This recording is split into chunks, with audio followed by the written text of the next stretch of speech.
Well, it took many people by surprise that 16-year-old Malala, of course she was shot in the head by the Taliban whilst campaigning for girls' education, didn't win this year's Nobel Peace Prize. Instead, it went to an organisation in charge of destroying Syria's chemical weapons. We'll get reaction from Syrians. We'll also speak to supporters of those who missed out. Plus, we'll hear from a former winner, Tawakkol Carmen. Now, if you've got a question for her or indeed any of our guests over the next hours, there's lots of ways to get in touch. You can go to Facebook, you can go to Twitter, or the old-fashioned way of just picking up the phone.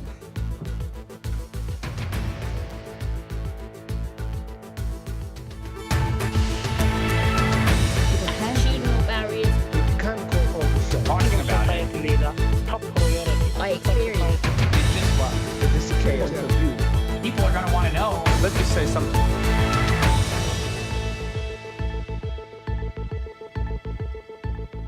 Well, we're here live for the next hour, and any comments that you send come straight through to me here, and we'll try and read out as many as we can. Now, behind me, you will see the man that confirmed that when it comes to the Nobel Peace Prize, it's not Malala's year. Instead, one of the 50 organisations that got nominated got the nod. Good morning, ladies and gentlemen.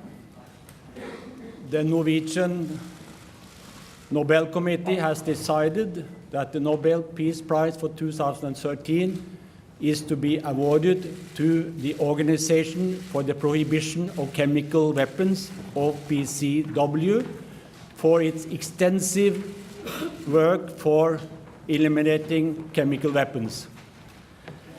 Now, it's quite interesting because lots of people have been saying they haven't even finished the job here in Syria, so why get this award? The organisation, the committee who actually awarded this earlier today, actually tweeted and said this isn't for their work in Syria, this is for their many years of work. Interested to get your thoughts. We're on the hashtag WHYS on Twitter. Let me introduce you to a number of guests who are here to join our conversation. We are joined by Leonard Ragozin, who is a freelance journalist in Moscow.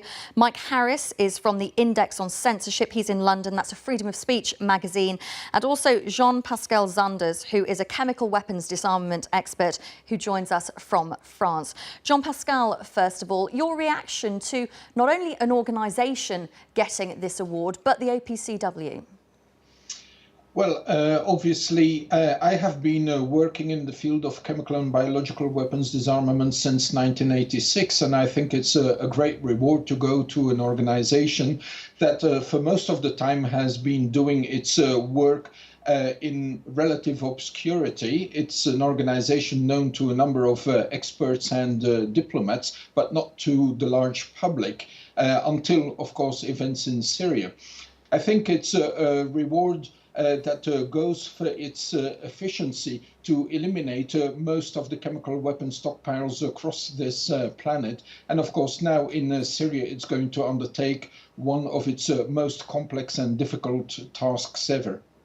Well, tell us a little bit more about that work. As you say, in Syria, it's very difficult. It's the first time they've ever had to work within a war environment itself. Just explain a little bit more about what they do. Well, of course, it's not just the OPCW. It has never been done in the history of chemical warfare to secure a chemical weapons stockpile and to destroy it at the same time. Now, the process of destroying the chemical weapons, that responsibility is primarily one of the Syrian government. Of course, there is going to be a lot of international assistance with that, but the OPCW is going to supply the inspectors. They have to verify, they have to go to the different places to see what chemical weapons exist, what their nature is, the types of munitions, the types of installations, and so on. And they have to oversee the destruction. Now, their safety and the safety of the many staff of the United Nations who will accompany them, that is going to be primordial, and it's going to be the greatest risk in the undertaking. In terms of getting rid of the chemical weapons, the types of agents are known, the types of procedures to destroy them are known, and the technology exists. It's all about security and safety of the people involved.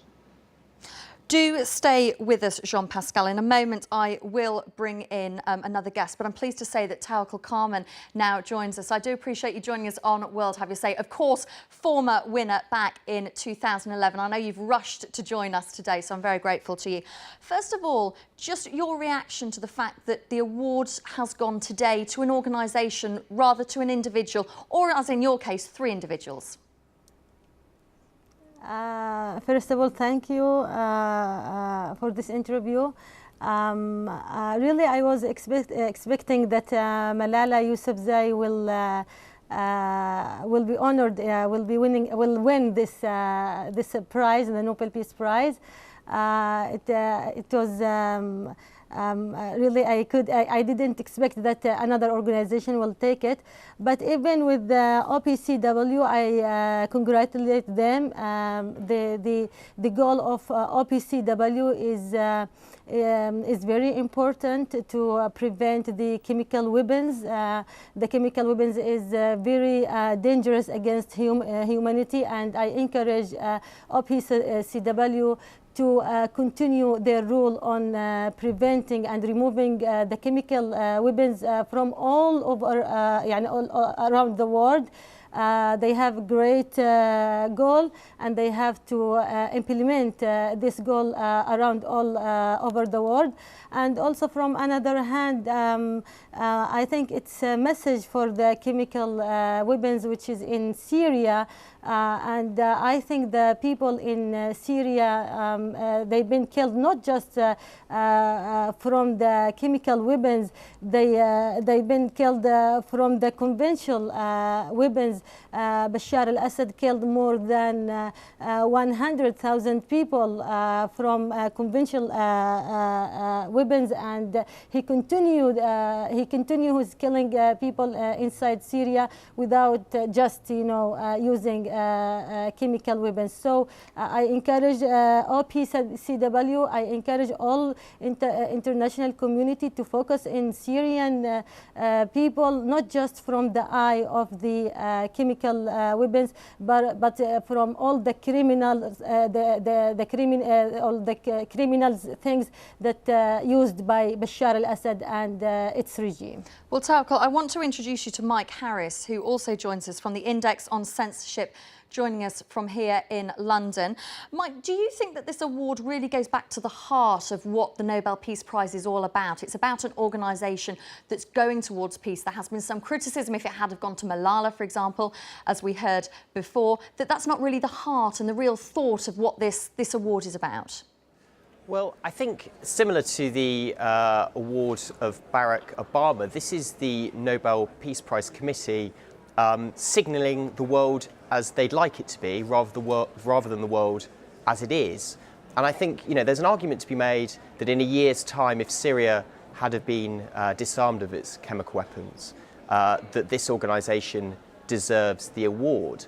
But as it stands, this is an organisation that works in the background quietly. It is an organisation doing good work, but why not award it to an organisation that's really stood out, or an individual that's really stood out? And I'm actually saddened because actually Malala is kind of a symbol to the rest of the world of the importance of female education and of the importance of freedom of expression. Remember, she stood up and expressed against the Taliban, and they attempted to silence her, not with rational debate, but with a bullet.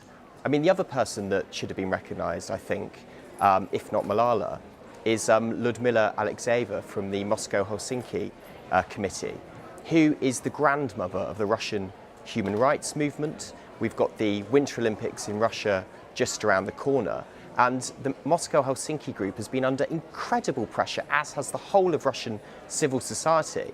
And that award would have signalled that the whole of the world is watching the situation in Russia, and the whole of the world is aware of the onslaught against civil society. And I think that would have been very, very symbolic.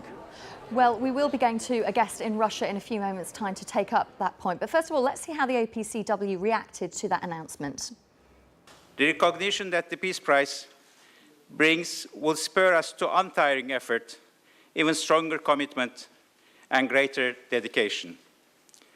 I truly hope that this award and the OPCW's ongoing mission, together with the United Nations in Syria, will continue to strengthen our cooperation and support the peaceful and democratic transition of Syria. I hope that this award and the OPCW's ongoing mission, together with the United Nations in Syria, will continue to strengthen our cooperation and support the peaceful and democratic transition of Syria. will help broader efforts to achieve peace in that country and the suffering of its people.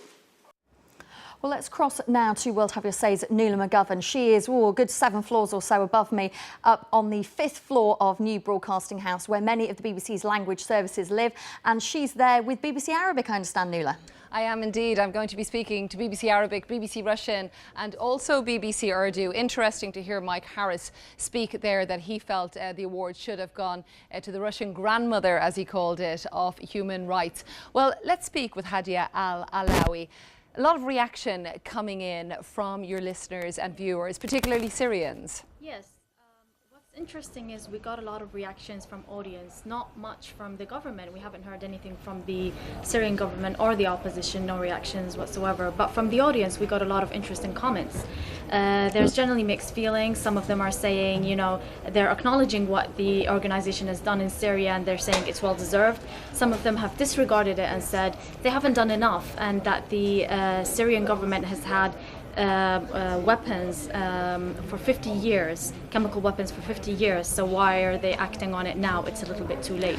Is there, because with most countries when we hear about the Nobel Peace Prize being attached to one country, and with this I guess Syria perhaps is the target of it instead of the person who's receiving it, is there any celebration about the fact that it's been awarded to the OPCW? Yes, some people are actually happy that it was because it's sort of a recognition of what it's trying to do in Syria. So some Syrians are saying, you know, that this is great for Syria because they're trying to solve the problem in a way, you know, trying to help bring peace into the country maybe. So there is some sort of celebration, but it's mixed reaction, so you can't say that everyone is happy about it.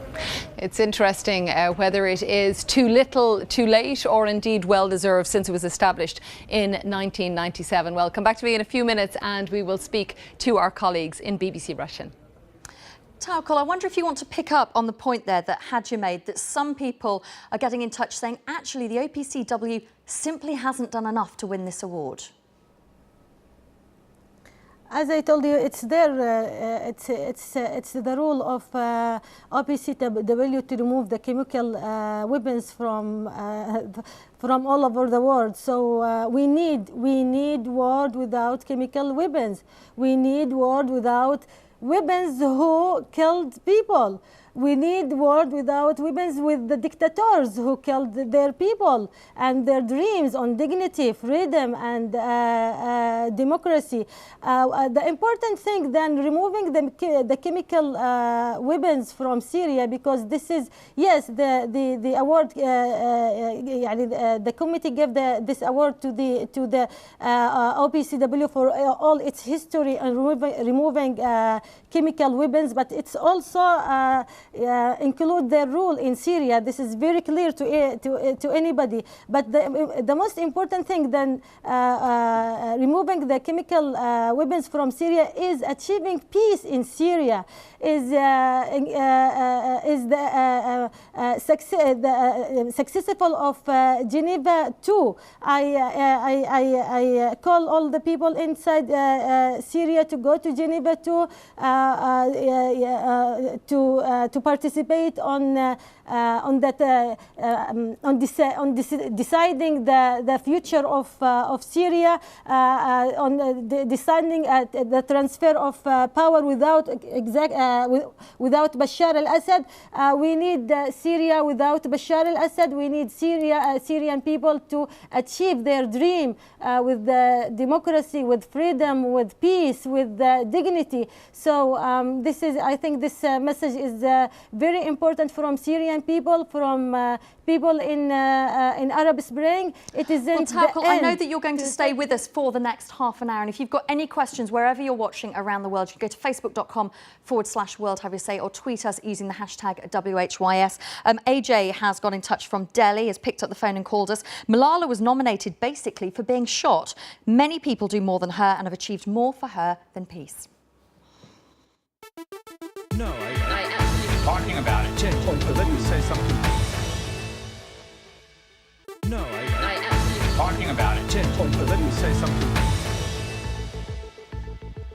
Welcome back to World Have Your Say. I'm pleased to say that Tawakkol Karman, the winner of the 2011 Nobel Peace Prize, is still with us. We're also joined by Jean-Pascal Zanders, who is a chemical weapons disarmament expert in France. But let's cross now to Moscow and speak to Leonard Ragozin, who is a freelance journalist there. And Leonard, I wonder how people in Russia as a whole are reacting, whether it be on social media or online, to this award to the OPCW. Well, let's put it this way. I haven't seen any positive reaction in Russia to this decision by the Nobel Peace Prize Committee. It's largely because a large part of the Russian society perceived this decision as an indirect endorsement of Vladimir Putin's role in brokering the agreement on chemical weapons in Syria. And so the Russian audience was divided into Putin supporters, who some of them said that this is Putin who should have received the award. Some of them, in their wisdom, chose to be insulted and say why Putin didn't receive this award, or why Foreign Minister Lavrov didn't receive this award, whereas in their opinion the Organization for the Prohibition of Chemical Weapons came into picture later when the agreement was already brokered. And speaking about the opposition, nobody in the Russian opposition, which is very prominent, particularly on the social media, nobody was terribly happy about this, again, what is perceived as indirect endorsement of Vladimir Putin. And many people were asking questions, why not Malala Yousafzai, and particularly why not Lyudmila Alexeyeva, who was mentioned early on the program, the 86-year-old former Soviet dissident, who in many ways is larger than Sakharov these days, and she is under immense pressure from the authorities. She has been proclaimed, her organization has been proclaimed a foreign agent. As the head of her organization, she might be facing imprisonment even, despite her age and despite the fact that she's quite frail. So all these questions I saw posed today on Twitter, Facebook, and other social networks. And I'm sure I'll see it in mass media, in newspapers and on websites this evening and tomorrow. Well, it's quite interesting that you talk about so many names that we're hearing suggested as people who should have won the Nobel Peace Prize. It's worth saying a record number of people were nominated this year, 259 people, 50 organisations. If you've got any suggestions of who you think should have won the Nobel Peace Prize, you can tweet us on the hashtag WHYS. We've had this comment come into us from Shami Witness tweeting, "They are insulting to the martyrs. It's intentional humiliation of the victim. This is an award to Assad and to Putin." You can see that coming up on the screen behind me. Tawakkol, do you want to respond to this, that it's a slap in the face for victims? Excuse me, could you repeat your question? Yes, But Tawakkol. slowly, because This my comment English isn't strong. No, I do apologise, and I'm talking probably quite quickly. Yeah, Shami tweeted to say that this is insulting to give the Nobel Peace Prize to the OPCW. It's an insult to the victims, and it's actually an award to President Assad and President Putin. Really, at the final now, OPCW, now it's the winner of Nobel Peace Prize. It is a big responsibility of OPCW. They have to carry peace to Syria. They have to know that their role in Syria, not just removing the chemical weapons in Syria. They have to do all the role to build peace in Syria. This is the value of Nobel Peace Prize. And no, it isn't killing is killing, even if it's with blood or not. Bashar al-Assad has killed more than 100,000 people in Syria without chemical weapons. All the international community has to know that. There is 10,000 of people inside prisons. There is a lot of women, they are kidnapped, and children. Tawakkol, can I ask you from a personal perspective? I hope you'll forgive me for interrupting, but from a personal perspective, when you won 2 years ago, What did it do to your life overnight? How did it change and how did it help your causes? Winning Nobel Peace Prize, it's a big responsibility.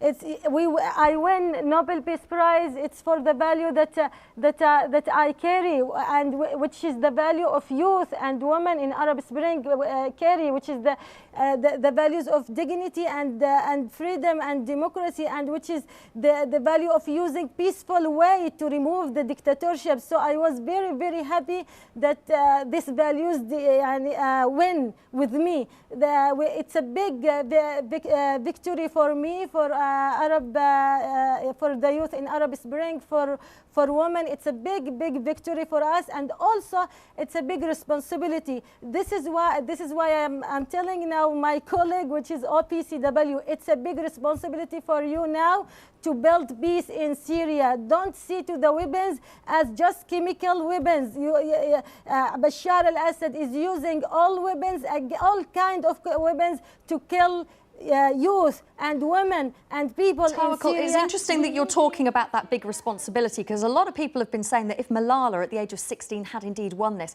would that have been too much responsibility for a teenager to bear? Interested to get your thoughts on that. Now let's cross back to Nuala, who's shimmied a little bit further along on the 5th floor in New Broadcasting House. Where are you now, Nuala? I have indeed. I've just come around the corner to BBC Russian, so the languages have changed, but the conversation is the same, still about the Nobel Peace Prize. And I'm here with Famil Ismailov from BBC Russian.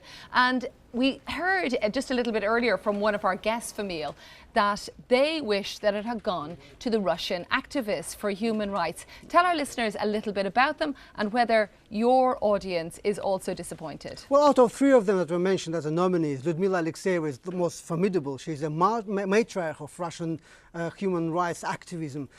She hasn't been much in the news recently, so I mean, how much you could connect her to the processes in Russia in the past year, it's hard to say, but she's definitely the person to be nominated for such an award. And she's in her 80s, if I understand. She's indeed, yes. She's in her 80s, and that's why probably she's not that much seen now in the public life.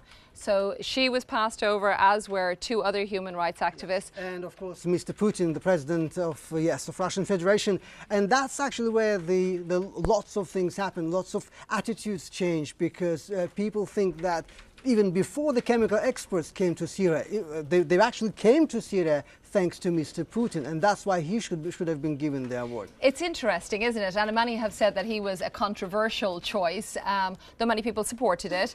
And others have said that the OPCW, the fact that they're getting it, in a way, is a nod of appreciation to Mr. Putin. What are your audience saying? Well, it could be construed that way as well. I mean, for example, Mr. Putin's press secretary, Mr. Peskov, said that Mr. Putin doesn't care about awards. He wants to get satisfaction from his job. He most probably does. But at the same time, people look at him, people look at the Nobel Committee and think this is not just about controversy of a nominee, it's also about political reputation of the Nobel Prize.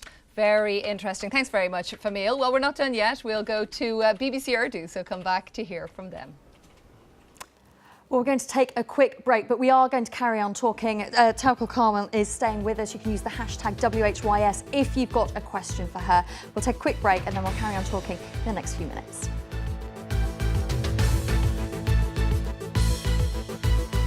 Let's just say something. We're discussing the surprise decision to award the Nobel Peace Prize to the organisation responsible for destroying Syria's chemical weapons, the OPCW. Various other names were in the frame, and over the next 20 minutes, we'll be speaking to some of their supporters. Welcome back to World Have Your Say.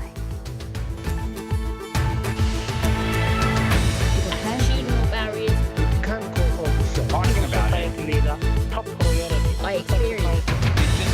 This is chaos. People are going to want to know. Let's just say something.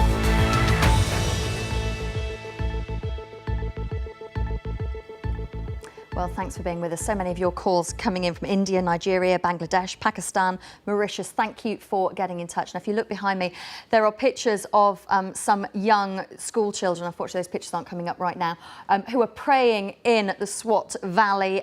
They were all praying, hoping that Malala would be successful in winning the Nobel Peace Prize. Of course, she was unsuccessful in that. Still with us is Tawakkol Karman, who won the Nobel Peace Prize back in 2011. We're also joined by Rob Crilly, who's correspondent for The Telegraph and joins us from Islamabad. But first, let's speak to Bina Shah, who is a writer and columnist in Karachi. And Bina, I spoke to you on World Service Radio yesterday. We were talking ahead of this announcement. You were telling me so many people were hoping that Malala would win. She's obviously been unsuccessful. How are they responding today?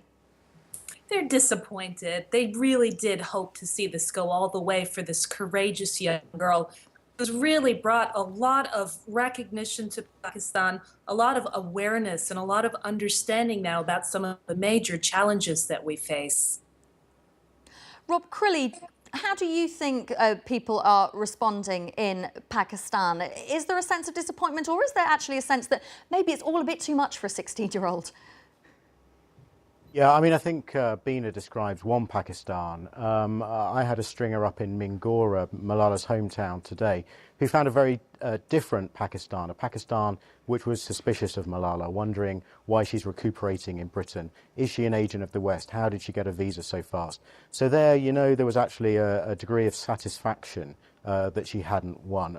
A lot of this process had actually passed the local residents by. They weren't tuning into their television sets, wondering whether or not she had won. And yes, I was picking up, and that's one thing. That's this militant mindset which unfortunately pervades a lot of conservative Pakistan. But also, you know, there was a question, and I would love to know if the awarding committee gave weight to this, that this is a 16-year-old, a girl who has been giving television interviews since about the age of 10, talking about militancy and calling for peace and doing an incredible campaign, an astonishing young woman. But as we've already heard, the Nobel Peace Prize carries a huge amount of responsibility.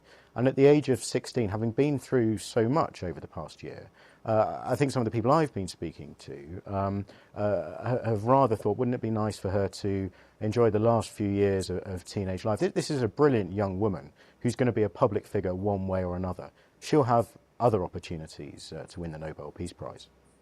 But Rob, I was just thinking to myself, and I wanted to get your thoughts on this. Don't you think that by Malala being nominated but not winning, she's somehow gotten the best of both worlds? She's gotten the recognition, but she's managed to escape the controversy that this prize brings with it. Yeah, I mean, you know, I guess here in Pakistan, if she'd won, and the fact she was in New York last night and I believe is in Washington today, I mean, that would have been the final piece in the jigsaw for the conspiracy theories. You know, that would have been conclusive proof, as far as some warped minds are concerned, that she really is some sort of agent of outside forces desperately intent on taking apart Islam here in Pakistan. So yeah, it's been an incredible week for her, an incredible 6 months.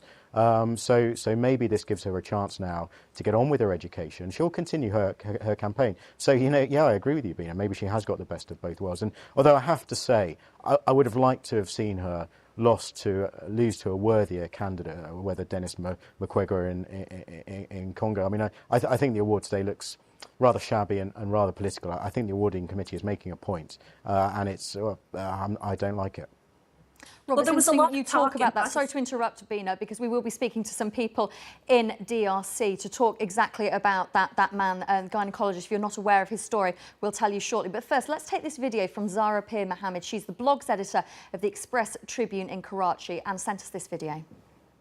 It confuses me greatly when people here wonder what she's done, but we've all been 16. We all know that it's a really capricious age, but Malala, she's not like any ordinary girl.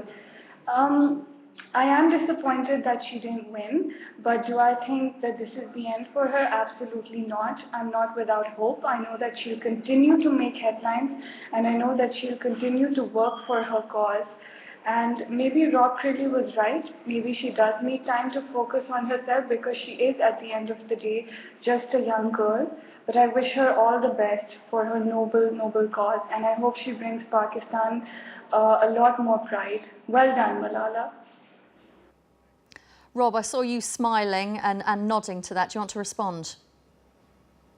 Well, yeah. I mean, it's been very difficult here in Pakistan. Malala has an incredible campaign, very keen to get more girls into education. But sadly, the one place where she hasn't really had an impact is in her own country. She's been rather disowned here, and she's overseas now. And as one person we interviewed today said, what good are interviews she's giving in the US? What difference will any of that make to girls in Pakistan? So, I blogged about this earlier in the week, and I had a huge amount of impact about her tender age and that I felt it was too soon to give the award. But that's not to say I don't hope her campaign has a real impact. It's needed here in Pakistan, and I'm just pleased that there are people around who recognise that, and their voices need to be heard, because mainstream popular opinion here is not very keen on Malala, sadly.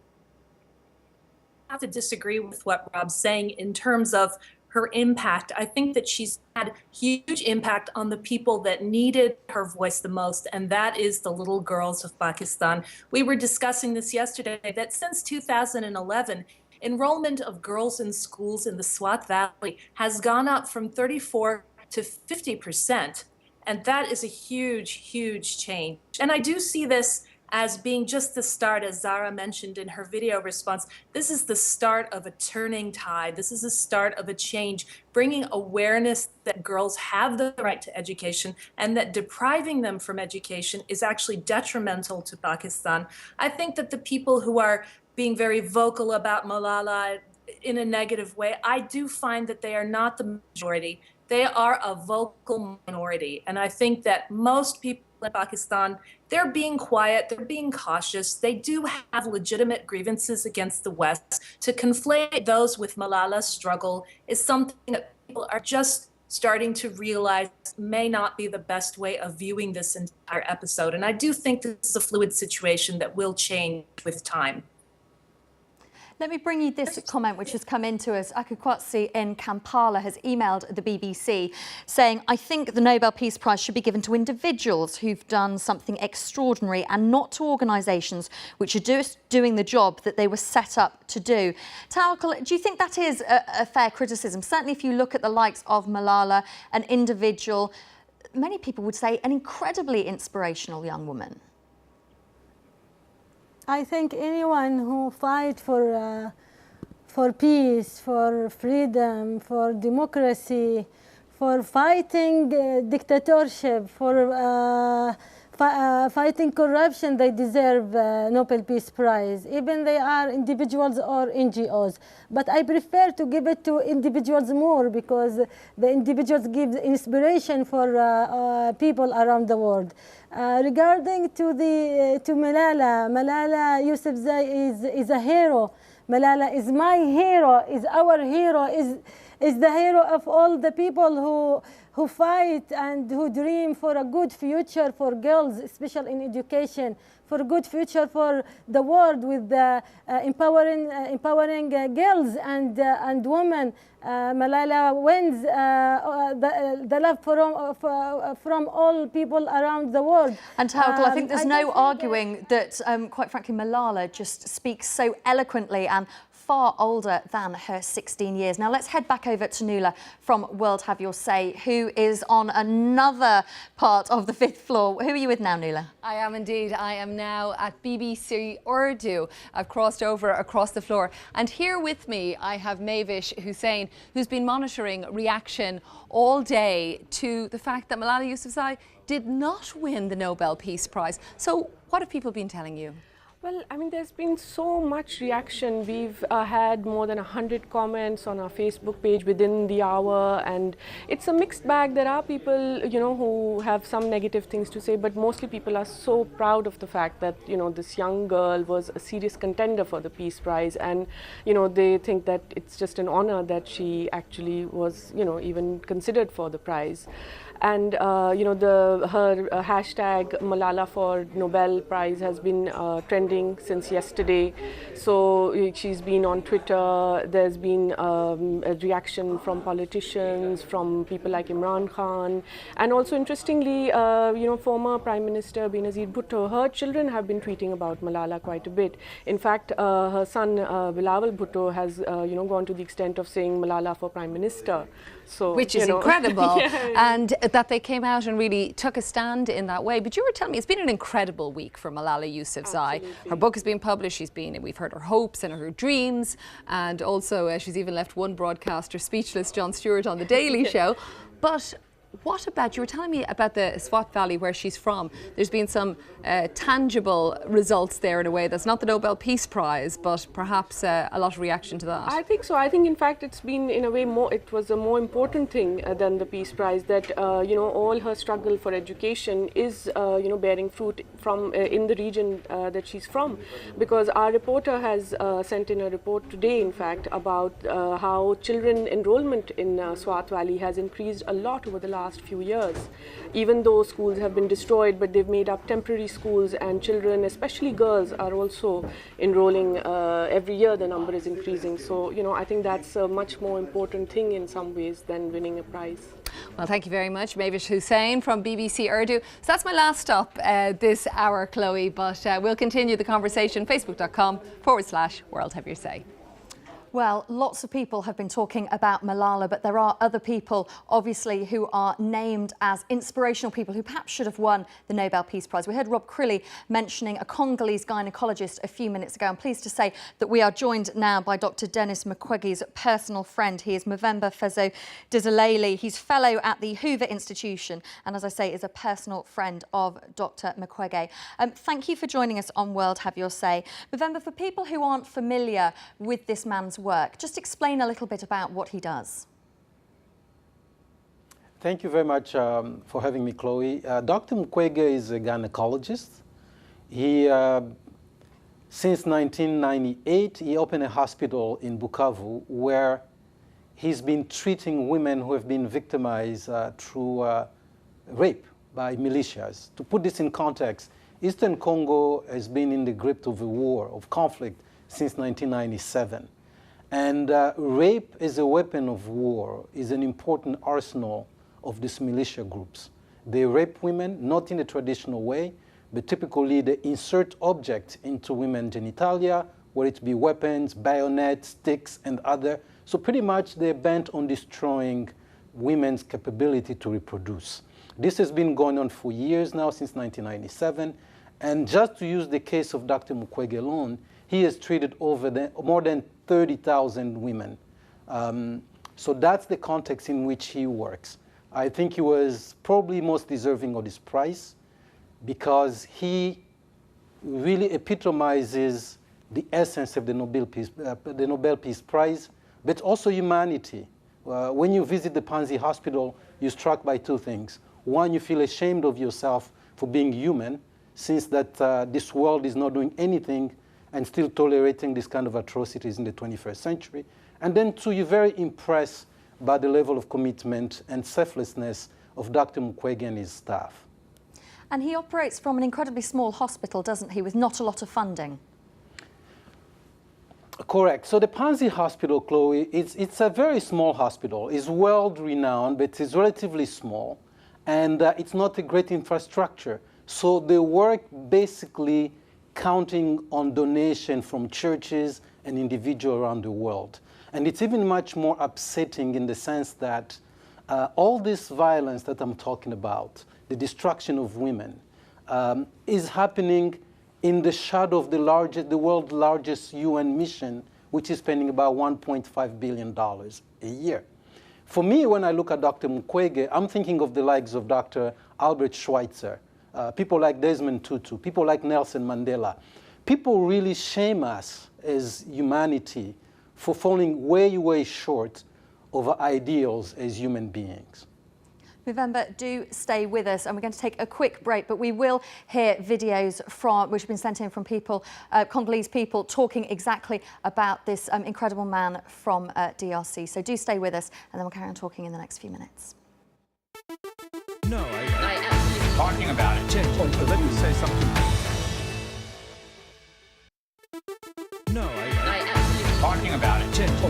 say something.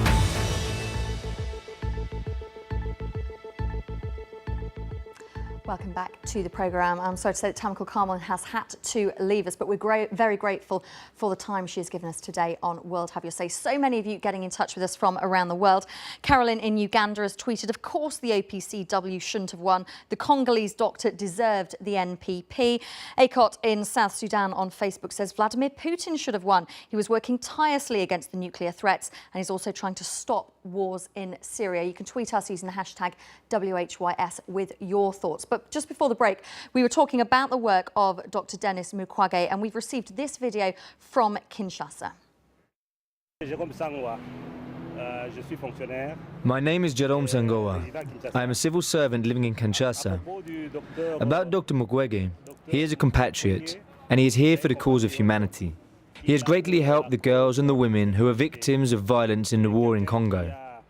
Despite his meagre means, he does his work with devotion. And I think he is someone we should support because the cause he defends is a noble one. And I think he deserves the Nobel Peace Prize because through his work, he is defending the cause of all humanity. Movember, do you want to respond to that video? Yes, absolutely. I fully agree with the gentleman who just spoke. But I also believe that, like one of your callers said earlier, this business of granting the Nobel Peace Prize to organizations is very problematic because organizations, for the most part, already have the recognition they need on the world stage, whether it's with the United Nations, the International Atomic Energy Agency, Médecins Sans Frontières. These huge organizations are world-renowned. Nobody's threatening them with anything. If you look at the case of individuals that were nominated today, whether it's Malala or Dr. Mukwege, these are people who are putting their own lives on the line. You know, Dr. Mukwege was attacked last year after he spoke out at the UN against violence, denouncing violence against women. His domestic helper was killed. He barely escaped with bullets flying over his head, and his daughters were taken hostage and threatened by these killers. And yet, the cause of women that are being harassed, brutalized in Eastern Congo has become somewhat of a joke. You know, every year you have countless Western officials, from Hillary Clinton, the former Secretary of State, to Ban Ki-moon, Secretary General of the UN, and others who make this trek to Eastern Congo to see these women. Almost November, treating you make them a really like interesting point a there. You're tourist talking about attraction. this selflessness of Dr. Mukwege. I wonder if Bina wants to pick up on that. Do you see that as an integral quality in a Nobel Peace Prize winner? Well, I think we were having this discussion yesterday about the fact that the Nobel Peace Prize is actually not a humanitarian award. Alfred Nobel, in his will, said that he wanted it specifically to go to organizations that were working for the reduction of armies and for disarmament. And with some exceptions, the Nobel Committee probably has been trying to move back towards that definition with their choice today. Now, of course, in the previous years, that hasn't been the case. But I think today's choice was a conservative one. And it could have also been a reaction to popular demand from all over the world to honor these individual heroes. Who knows what's been in their minds? Bina, thank you so much for joining us on World Have You Say. Thank you also to Leonard, who joins us there from Moscow, and Movember, who joins us there from Washington. Well, that's all we've got time for here on World Have You Say. But in about an hour's time, if you tune in to the BBC World Service, you can join Nuala McGovern, who'll be speaking a little bit more about the Nobel Peace Prize. Thanks ever so much for watching. I'll speak to you again next week.